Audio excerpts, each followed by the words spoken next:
حضرت ربیع بن سلیمان رضی اللہ تعالیٰ عنہ فرماتے ہیں میں حج کے لیے جا رہا تھا، میرا بھائی میرے ساتھ تھا، میں اپنے بھائی کے ساتھ حج کے سفر پر رواں دواں تھا، قافلہ حج کے لیے جا رہا تھا۔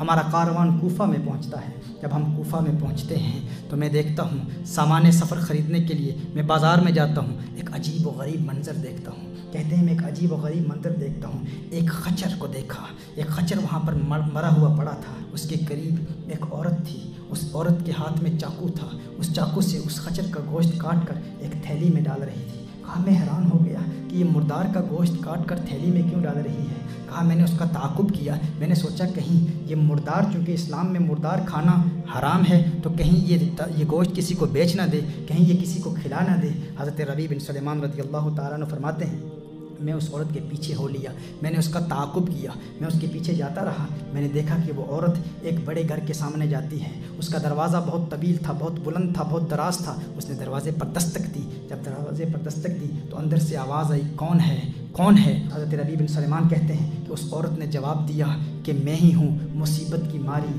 بدحال، دروازہ کھولو۔ انہوں نے کہا کہ جب اندر سے دروازہ کھولا گیا تو اندر 4 لڑکیاں تھیں۔ وہ عورت اندر گئی، جب اندر جاتی ہے تو ان لڑکیوں کو وہ گوشت دیتی ہے، مردار دیتی ہے، مردار کا گوشت دیتی ہے اور کہتی ہے اس کو پکا کے کھا لو، اللہ ہماری حقیقت کو جانتا ہے۔ حضرت ربیع بن سلیمان رضی اللہ تعالیٰ عنہ وہ کہتے ہیں کہ جب میں نے یہ منظر دیکھا میں پریشان ہو گیا۔ میں نے کہا یہ تو مردار ہے، مردار کھانا حرام ہے، مردار کھانا ناجائز ہے، یہ اپنی بیٹیوں کو مردار کیوں کھلا رہی ہے، یہ مردار کیوں کھا رہی ہے، یہ گوشت کھانا حرام ہے۔ میں نے فوراً کہا اے اللہ کی بندی، کیا تو نہیں جانتی یہ کھانا ناجائز ہے، یہ کھانا حرام ہے؟ اس نے کہا تو کون ہے، تو کون ہے؟ حضرت ربیع بن سلیمان کہتے ہیں میں نے کہا میں ایک پردیسی ہوں، ایک مسافر ہوں، یہاں سے گزر رہا تھا، تجھے دیکھا میں نے، تو مردار خچر کا گوشت کاٹ رہی ہے تو میں نے تیرا تعاقب کیا۔ حضرت ربیع بن سلیمان رضی اللہ تعالیٰ عنہ کہتے ہیں میں نے اسے کہا کہ مجوسیوں کے فائر ورشپرز کے ایک فرقے کے علاوہ تمام لوگوں کے نزدیک مردار کھانا ناجائز ہے، مردار کھانا حرام ہے۔ اس نے کہا ہم جانتے ہیں اس بات کو، کیا تو نہیں جانتا ہم آل رسول ہیں، کیا تو نہیں جانتا ہم آل رسول ہیں، ہمارا تعلق خاندان نبوت سے ہے، ہم حضور اکرم صلی اللہ علیہ وسلم کی اولاد سے ہیں، ہم سید ہیں، ہم سید ہیں اور اسلام کے احکام کو جانتے ہیں۔ ان بچیوں کا، ان بیٹیوں کا والد انتقال فرما چکا ہے، وہ سید تھا، نیک تھا، اس کا انتقال ہو چکا، اور اس نے جو اپنا ترکہ چھوڑا تھا وہ ترکہ ختم ہو چکا ہے، وہ ترکہ ختم ہو چکا ہے۔ ہم غریب ہیں، مفلس ہیں، کتنے دنوں سے ہم نے کوئی کھانا نہیں کھایا۔ ہم جانتے ہیں کہ مردار کا کھانا حرام ہے، لیکن حالت اضطرار میں مردار کھانا جائز ہو جاتا ہے، مجبوری کے عالم میں مردار کھانا جائز ہو جاتا ہے۔ ہم جانتے ہیں کہ یہ اسلام کا حکم ہے، لیکن یہ ہمارے لیے جائز ہے۔ 4 دن سے ہم نے کچھ نہیں کھایا، ہمارا 4 دن کا فاقہ ہے۔ حضرت ربیع بن سلیمان رضی اللہ تعالیٰ عنہ فرماتے ہیں کہ جب اس آل رسول کی زبان سے میں نے یہ بات سنی تو میری آنکھوں سے اشکوں کی برسات جاری ہو گئی۔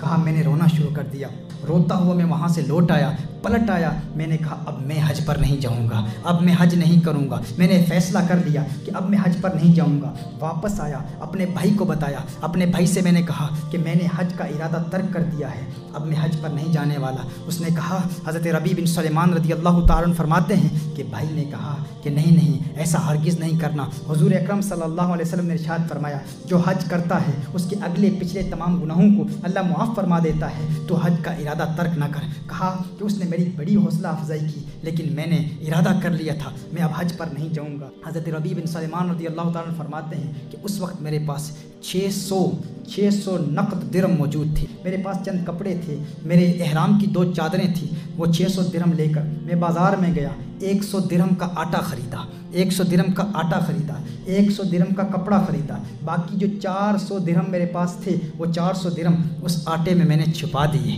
400 درہم میں نے اس آٹے میں چھپا دیے۔ جو میرے پاس کپڑا تھا، جو لباس تھا، احرام کی چادریں تھیں، وہ میں لے کر اس آل رسول کے گھر میں چلا گیا، اس خاتون کے دروازے پر دستک دی، اس خاتون نے دروازہ کھولا، میں نے کہا یہی میرے پاس ہے، یہ سب کچھ آپ رکھ لیجئے۔ جب انہوں نے دیکھا کہ 400 درہم اور پھر آٹا اور پھر کپڑا یہ سب کچھ یہ دے رہا ہے تو اس نے دل سے دعا دی، اس عورت نے دعائیں دی، اس نے دعا کیا دی؟ اس نے کہا اللہ تجھے حج کا ثواب عطا فرمائے، اللہ تجھے دگنا اجر عطا فرمائے، اللہ تجھے دنیا میں ہی اس کا اجر دکھا دے، اللہ تجھے دنیا میں ہی اس کا نعم البدل دکھا دے، تجھے نظر آ جائے۔ کہا اس کی بیٹی نے جب دیکھا 400 درہم ہے، آٹا بھی ہے، کپڑا بھی ہے، بیٹی نے دعا دی۔ پہلے بڑی بیٹی نے دعائیں دی، پھر چھوٹی بیٹی نے دعائیں دی، تیسری بیٹی نے دعائیں دی، چوتھی بیٹی نے دعائیں دی، ایک بیٹی نے دعا دی اللہ کرے تیرا حشر ہمارے نانا کے ساتھ ہو، اللہ کرے تیرا حشر ہمارے نانا کے ساتھ ہو۔ کہا انہوں نے دعائیں دی اور اس قدر دعائیں دی، جب میں وہاں سے واپس آیا تو کوفہ میں اپنے مقام پر، اپنے قیام کی جگہ پر پہنچا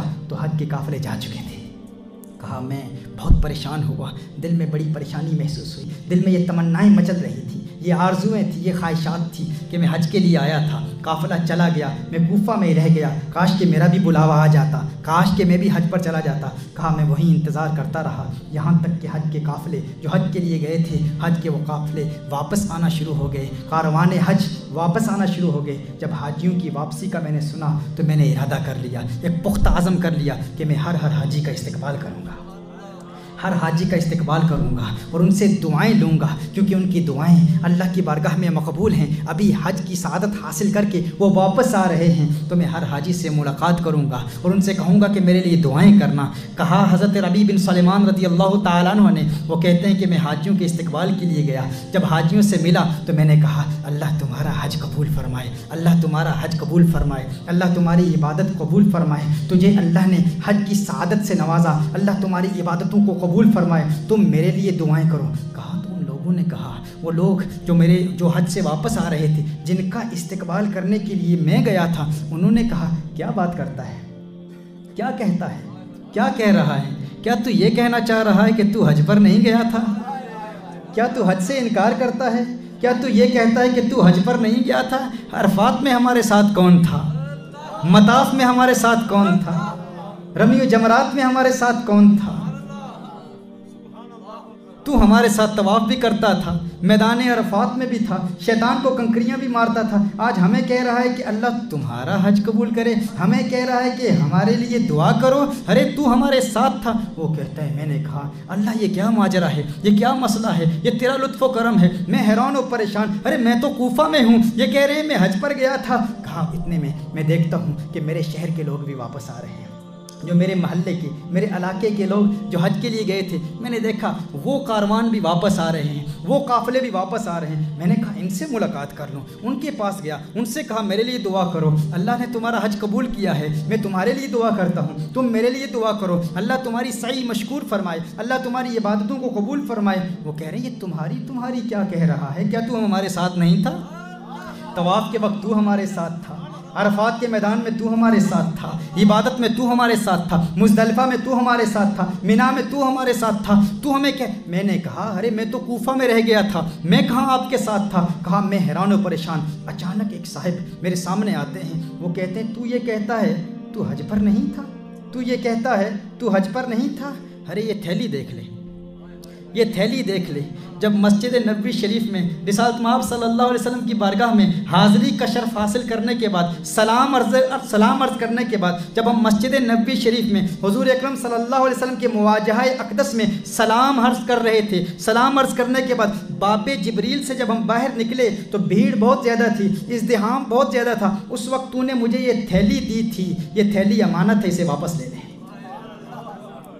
میں پریشان، حیران۔ ربیع بن سلیمان کہتے ہیں میں کہہ رہا تھا یہ کیا کہہ رہے ہیں؟ میں نے تھیلی دیکھی، اس تھیلی پر لکھا تھا من عاملنا ربحہ، من عاملنا ربحہ، من عاملنا ربحہ، جو ہمارے ساتھ کاروبار کرتا ہے نفع اٹھاتا ہے، جو ہمارے ساتھ معاملہ کرتا ہے نفع اٹھاتا ہے۔ میں حیران پریشان، خدا کی قسم ساری زندگی میں نے اس تھیلی کو کبھی دیکھا بھی نہیں تھا، میں نے تھیلی کو دیکھا، حیران ہو گیا، تھیلی لے کر گھر واپس آیا، عشاء کی نماز ادا کی۔ کہا عشاء کی نماز ادا کرنے کے بعد کچھ وظائف تھے، وظائف پڑھے، وظائف کو پڑھنے کے بعد آنکھیں بند ہوئیں، سو گیا، آنکھ بند ہوئی، دل کی آنکھ کھل گئی، قسمت نے انگڑائی لی، کونین کے والی، خسرو خوباں، سیاہ لامکان، نازش ہر دو جہاں، مالک کے ارض و ہفت آسماں، چارہ سازے درد منداں، فخر رسولاں، آمنہ کا لال میرے سامنے موجود تھا، آمنہ کا لال میرے سامنے موجود تھا، مدینے والے آقا صلی اللہ علیہ وسلم میرے سامنے موجود تھے۔ آقا مسکرا رہے ہیں، مسکرا رہے ہیں۔ میں نے سلام عرض کیا، آقا نے جواب ارشاد فرمایا۔ میں نے دستبوسی کا شرف حاصل کیا، میں نے آقا کے ہاتھ چومے۔ آقا نے فرمایا، ہے ربیع بن سلیمان، ہے ربیع بن سلیمان، اب کتنے گواہ چاہتا ہے، کتنے گواہ چاہتا ہے، کتنے گواہیاں چاہتا ہے؟ ارے اتنے گواہ پیش کر دیے، اب بھی نہیں مانتا کہ تو نے حج کیا ہے؟ اور کتنی گواہیاں چاہتا ہے، کتنے گواہ چاہتا ہے، کتنے وٹنسز چاہتا ہے؟ تو ہے کہ مانتا نہیں، تو ہے کہ تسلیم نہیں کرتا، کہتا ہے میں نے حج نہیں کیا۔ آقا نے ارشاد فرمایا، سن سن سن، جب میری آل کی تو نے خدمت کی تھی، جب میری آل کی تو نے خدمت کی تھی، جب حج کو ملتوی کیا تھا میری آل کی محبت میں، میرے خاندان کی محبت میں، جب تو نے حج کو ملتوی کیا تھا تو میں نے اسی وقت اللہ کی بارگاہ میں دستے دعا بلند کیے تھے۔ میں نے کہا ہے اللہ اس کو اس کا نعم البدل دے دے، اس کو اس کا اجر دے دے، اس کو اس کا ثواب دے دے۔ کہا میں نے دعا کی تھی، میں اکثر یہ شعر پڑھتا ہوں، تیری دعا نہ اثر سے کبھی ملول ہوئی، ادھر زبان سے نکلی ادھر قبول ہوئی۔ میرے آقا صلی اللہ علیہ وسلم نے ارشاد فرمایا، میں نے دعا کی تھی، اللہ کے بارگاہ میں التجا کی تھی، ہے اللہ اسے نعم البدل عطا فرما دے۔ جب میں نے اللہ کی بارگاہ میں دعا کی تو اللہ نے اسی وقت ایک فرشتہ تیری صورت پر پیدا کر دیا تھا۔ اللہ نے اسی وقت ایک فرشتہ تیری صورت پر پیدا کر دیا تھا، اور اللہ نے اس فرشتے کو حکم فرمایا، میرے نبی کی آل سے پیار کرنے والے کا اجر یہ ہے فرشتے تو ربیع بن سلیمان کی صورت میں قیامت تک ہر سال حج کرتا رہے، ہر سال حج کرتا رہے، ہر سال حج کرتا رہے۔ میرے آقا صلی اللہ علیہ وسلم نے ارشاد فرمایا کہ وہ جو 600 درہم تو نے دیے تھے نا، اللہ نے اس کا متبادل دگنا کر کے دے دیا۔ تو نے 600 درہم دیے تھے، اللہ نے اس کا متبادل 600 دینار، 600 سونے کی اشرفیاں دے دی، 600 سونے کی اشرفیوں میں بدل دیا ہے۔ پھر میرے آقا صلی اللہ علیہ وسلم نے ارشاد فرمایا، تو اب اپنی آنکھیں ٹھنڈی کر، اپنی آنکھ ٹھنڈی کر، اپنی آنکھ ٹھنڈی کر۔ میرے آقا نے ارشاد فرمایا، حضرت ربیع بن سلیمان کہتے ہیں، خواب میں دیکھتا ہوں آقا صلی اللہ علیہ وسلم کا آخری جملہ کیا تھا، مدینے کے تاجدار کا آخری جملہ کیا تھا؟ آقا نے فرمایا، من عاملنا ربحا، من عاملنا ربحا، من عاملنا ربحا، جو ہم سے کاروبار کرتا ہے نفع اٹھاتا ہے، جو ہم سے معاملہ کرتا ہے نفع اٹھاتا ہے۔ آقا یاد دلا رہے ہیں، اس تھیلی کو نہ بھولنا، اس تھیلی کو نہ بھولنا۔ تھیلی کون سی تھی؟ وہ جو باب جبریل سے وہ فرشتہ آیا تھا ربیع بن سلیمان کی صورت میں، اور اس نے وہ تھیلی دی تھی، کہا تھا یہ امانت ہے لے جاؤ۔ یہ امانت کس کے لیے تھی؟ ربیع بن سلیمان کے لیے تھی، اللہ کے اس پیارے بندے کے لیے تھی، آل رسول سے پیار کرنے والے کے لیے تھی۔ ربیع بن سلیمان کو جو تھیلی دی گئی تھی، اس تھیلی پر یہی لکھا تھا، من عاملنا ربحا۔ تو آقا فرما رہے ہیں، وہ جو 600 دینار ہے نا، وہ میں تجھے بتا رہا ہوں وہ کہاں ہیں۔ اشارہ دے دیا، کلو دے دیا، من عاملنا ربحا، جو ہمارے ساتھ معاملہ کرتا ہے نفع اٹھاتا ہے۔ ربیع بن سلیمان کہتے ہیں، میری آنکھ کھلتی ہے، فوراً تھیلی اٹھاتا ہوں، تھیلی کو کھولتا ہوں تو اس تھیلی میں مجھے 600 دینار نظر آتے ہیں۔ محترم احبہ، یہی پیغام ہے، حج کرو، بار بار کرو، لیکن غریبوں کا خیال رکھو، مفلسوں کا خیال رکھو۔